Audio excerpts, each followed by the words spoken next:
Bonjour et bienvenue à vous sur ma chaîne Suis mon étoile pour l'analyse de cette nouvelle lune en Lion qui a lieu dimanche 4 août. Je suis Anne-Laure et j'accompagne les personnes qui ont besoin de retrouver du sens dans leur vie, de mieux se connaître afin de se guider sur le chemin qui est le leur, qui leur correspond vraiment. À travers les outils que sont le tarot et l'astrologie, je vous aide ainsi à mieux vous comprendre, à mieux vous connaître pour pouvoir mieux vous guider. Si vous désirez que je fasse l'analyse de votre thème astral de naissance, laissez-moi un mail à l'adresse qui se trouve en barre de description de ce podcast. Et si vous souhaitez que je fasse une guidance par les cartes personnalisée par rapport à une question d'un domaine de votre vie, une période, une préoccupation que vous avez, n'hésitez pas à me contacter. Il y a également un lien sur lequel vous pouvez prendre directement rendez-vous pour une guidance en visio dans la barre de description aussi de ce podcast. Je vous remercie enfin de liker, de commenter et puis de partager ce que je fais, ce podcast, parce que ça m'aide vraiment à gagner en visibilité sur la chaîne YouTube. Ça me permet de me soutenir et puis ça m'encourage vraiment dans mon travail que je fais avec beaucoup de passion et avec beaucoup d'enthousiasme. Voilà, maintenant que la page promo, pub et tout ce genre de choses est faite, on va passer à l'analyse de cette nouvelle lune en Lion, comme je vous disais, qui a lieu ce dimanche 4 août. Comme toutes les nouvelles lunes, c'est une entrée dans un nouveau cycle, donc c'est vraiment l'occasion pour nous de démarrer quelque chose de nouveau, de planter de nouvelles graines, de mettre en œuvre de nouveaux projets, d'avoir de nouvelles idées concernant certains domaines de notre vie. Selon notre ascendant, cette nouvelle lune va se placer dans un secteur en particulier de notre vie. Pour savoir dans quel secteur de vie cette nouvelle lune a lieu pour vous, je vous invite à aller voir le post que j'ai fait sur ma page Instagram où justement je détaille en fonction de votre ascendant quel est le secteur de vie où vous allez pouvoir justement avoir ces nouveaux projets et mettre des actes en place afin de le faire évoluer. Donc c'est très important en fait de regarder en premier lieu votre ascendant. Pourquoi ?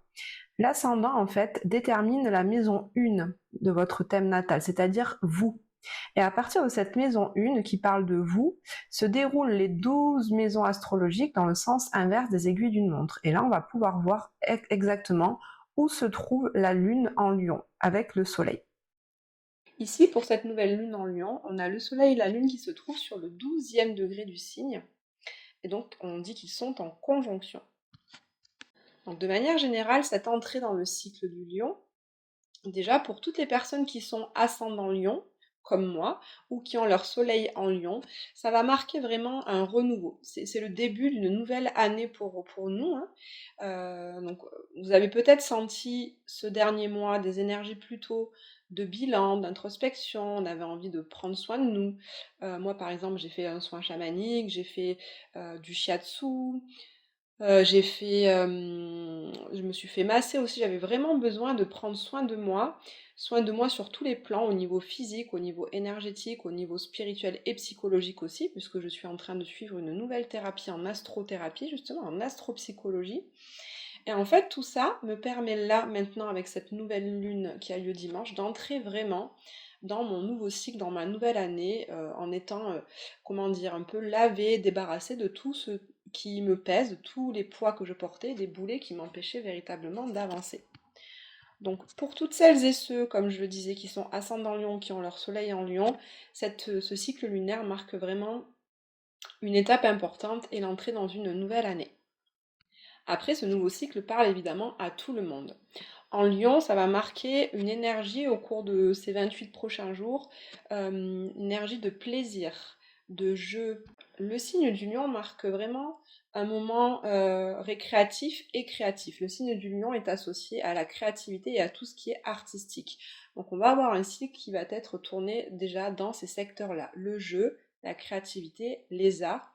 Mais c'est aussi un cycle qui va être tourné vers les enfants, puisque le Lion est relié aussi à l'énergie de l'enfant, de l'enfance. Donc on va avoir des relations beaucoup plus importantes avec nos propres enfants si on en a. Si nous n'avons pas d'enfants, ça va être le temps aussi pour faire émerger, pour laisser sortir l'enfant intérieur que nous avons en nous. C'est-à-dire, quand nous étions enfants, quelles activités on aimait avoir, quels loisirs on aimait pratiquer, Qu'est-ce qui nous mettait en joie, en vie? Qu'est-ce qui nous faisait rire?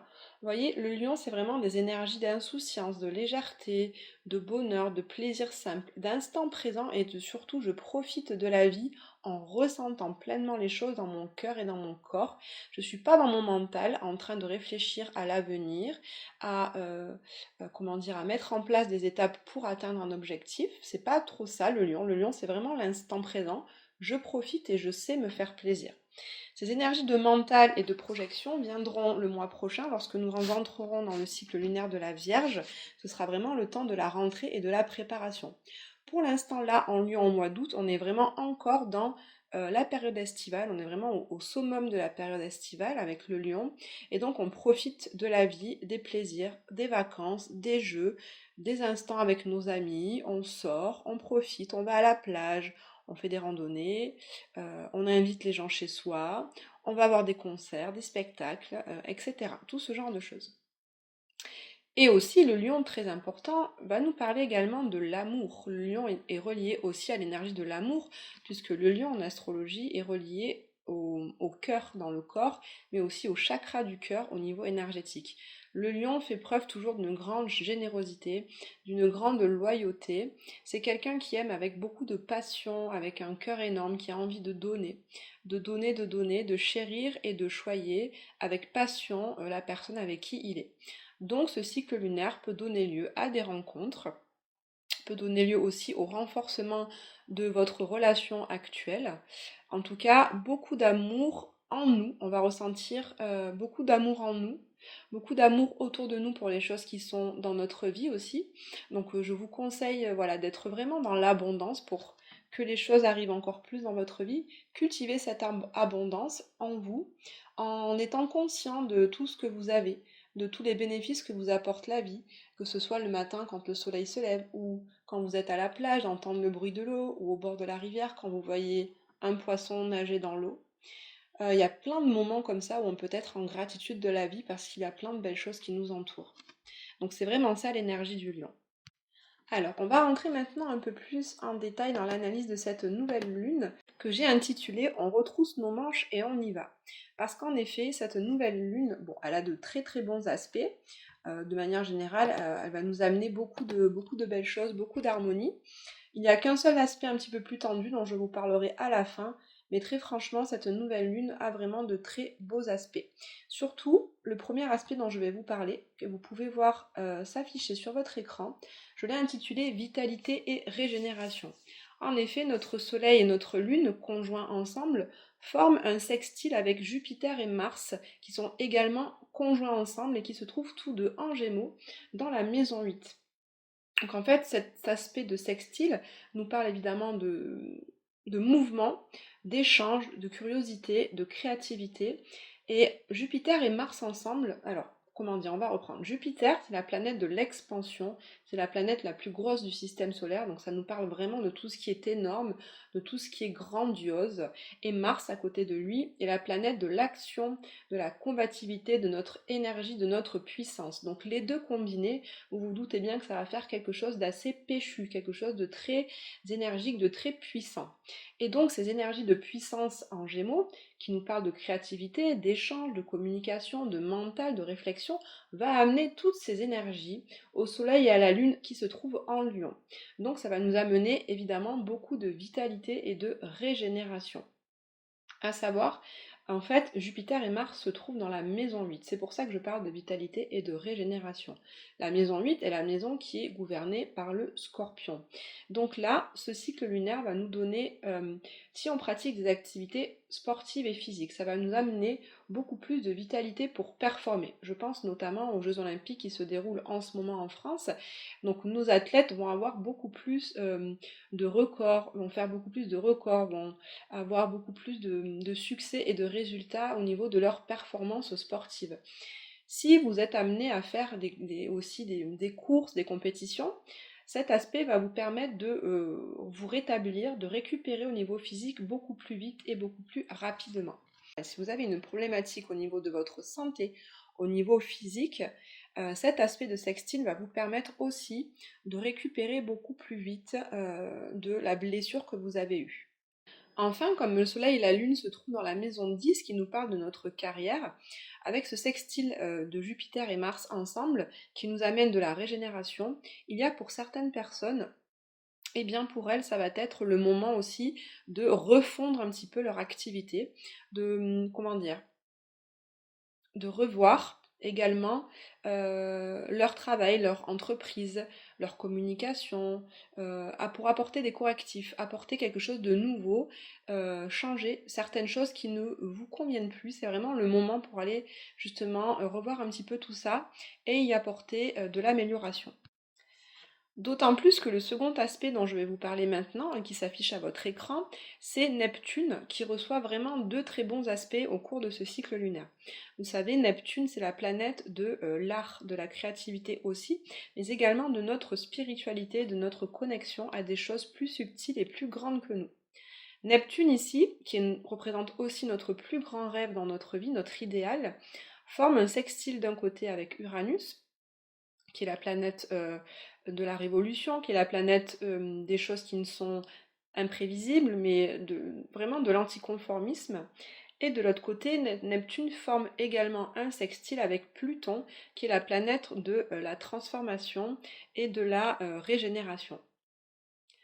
Donc ce Neptune, qui nous parle, donc je vous disais, d'idéal, de créativité, à l'apport de ces deux grandes énergies, d'un côté d'Uranus en taureau, qui va donc amener un esprit beaucoup plus novateur en ce qui concerne nos idées. On aura donc une créativité qui va être empreinte comme ça d'envie de changer les choses, d'envie de sortir un peu du cadre, d'envie de casser les codes. Donc notre créativité va vraiment être empreinte de cette énergie de renouveau et de nouveauté et surtout d'anticonformisme. Et de l'autre côté, avec Pluton qui amène de l'énergie aussi, notre créativité va aussi également avoir envie de se transformer. Pluton amène vraiment une mort pour une renaissance. Pluton amène une sorte de résurrection. Donc il va amener ces énergies de grande transformation au niveau de notre créativité, mais également au niveau de nos croyances et de notre philosophie de vie, puisque Neptune nous parle aussi de ça. Neptune étant placé en maison 5, ça nous parle d'amour, de nos relations amoureuses. Donc nos relations amoureuses vont aussi bénéficier de cet aspect de Pluton qui va venir nous amener des transformations profondes, à savoir peut-être qu'il est temps pour moi de réfléchir à comment j'entre en relation avec l'autre, quelle est ma façon d'aimer, est-ce qu'elle est bonne, quelles sont mes croyances par rapport à l'amour, est-ce que ces croyances-là euh, me permettent d'avancer, de construire une relation durable si c'est ce que je souhaite, ou est-ce que ces croyances justement sur l'amour m'empêchent de construire une relation qui soit durable et dans laquelle je me sente sereine, en harmonie, en paix. Vous voyez un petit peu comment ça vous parle, mais là, au cours de ce cycle aussi, cette énergie de Pluton, de transformation, va nous permettre justement de nous poser des questions par rapport à notre manière d'entrer en relation, en amour avec l'autre, et aussi dans notre façon d'être créatif dans notre vie de tous les jours. Et de l'autre côté, avec Uranus, qui est vraiment la planète de l'imprévu et de la soudaineté, oui, c'est ça, qui est en maison 8, ça veut dire que ces grandes transformations que Pluton amène avec Uranus, elles vont se faire assez rapidement, hein. Donc n'ayez pas peur si des choses... alors si vous, déjà sur un coup de tête, vous avez envie de changer des choses comme ça, si ça arrive assez soudainement dans votre vie, ne vous inquiétez pas. Mais ça peut être aussi la vie qui vous impose des changements assez soudains, des choses que vous n'aviez pas prévues. Mais comme Uranus en taureau, c'est vrai que le taureau est assez stable, donc le taureau a du mal, le taureau a des difficultés à changer les choses parce que il met du temps à changer d'idée, il met vraiment du temps à changer de croyances et de philosophie de vie. Et bien Uranus va amener ce coup de foudre en fait qui va amener vraiment à changer les choses de façon imprévue. Donc si vous-même vous n'arrivez pas à changer les choses que vous devez changer et que vous sentez devoir changer depuis un certain temps, mais ça vous fait peur, c'est inconfortable, ça vous angoisse, donc vous ne le faites pas, et bien là c'est la vie au cours de ce cycle lunaire qui va vous amener obligatoirement à le faire. Surtout que pour finir, je vais vous parler de cet aspect un peu tendu, puisqu'on a un carré, ici entre Uranus, dont je vous parlais juste avant, qui est la planète de l'imprévu, de la soudaineté. Elle forme un carré avec Vénus de l'autre côté, en Vierge, qui se trouve en maison 10. planète de l'amour, des sentiments et des valeurs. Donc ici, ça va nous amener de l'instabilité au niveau de nos relations amoureuses. Alors ça peut être bénéfique comme ça peut être un peu plus compliqué. C'est-à-dire que cet aspect de carré entre Vénus et Uranus peut amener dans le bon sens des coups de foudre au cours de ce cycle lunaire. Une rencontre, on va d'un coup waouh, être subjugué par la personne qu'on rencontre, on ne s'y attendait pas. Alors si on est célibataire, c'est très bien, c'est chouette, ça va nous amener à rencontrer une personne et tout de suite avoir un grand coup de cœur pour elle. Si on est en relation de couple depuis un certain temps, mais ça peut mettre en danger votre relation de couple si vous avez un coup de foudre pour une autre personne. Et puis à l'inverse, Vénus carré Uranus, là, pour ce cycle lunaire, ça peut aussi amener des séparations soudaines. Ça peut amener d'un coup, on se rend compte, waouh, que c'est plus possible en fait d'être en relation avec cette personne et on arrête quoi. On décide d'arrêter la relation comme ça, sans prévenir, ou alors c'est le partenaire en face de nous qui décide de mettre un terme à la relation de façon assez soudaine. Donc voilà, ça peut amener certaines instabilités à ce niveau-là. Et puis à un niveau général, comme Vénus se trouve dans la maison 10 qui parle de la carrière, eh bien avec ce carré peut amener justement de l'instabilité au niveau de votre carrière professionnelle, des remises en question d'un coup, des changements ou des imprévus. Donc une certaine instabilité quand même au cours de ce cycle lunaire à cause de ce carré Vénus-Uranus. Bon, les amis, en conclusion, ça reste quand même un très beau cycle lunaire parce que, comme je vous rappelle, le lion, ce sont des énergies de plaisir, d'amour, de jeu, d'instant présent où on profite. Donc, profitez encore de ce beau mois d'août pour celles et ceux qui sont en vacances. Profitez de vos vacances, profitez du soleil, de vous détendre et de faire ce qui vous fait du bien avec des activités ludiques, créatives et récréatives. Entourez-vous des gens que vous aimez, que ce soit vos amis, votre famille, vos enfants, et puis profitez pleinement de ce cycle lunaire qui s'annonce quand même très très beau. Je vous remercie de m'avoir écouté, merci de liker, de commenter et de partager. Je vous souhaite un très beau cycle lunaire et je vous dis à très bientôt.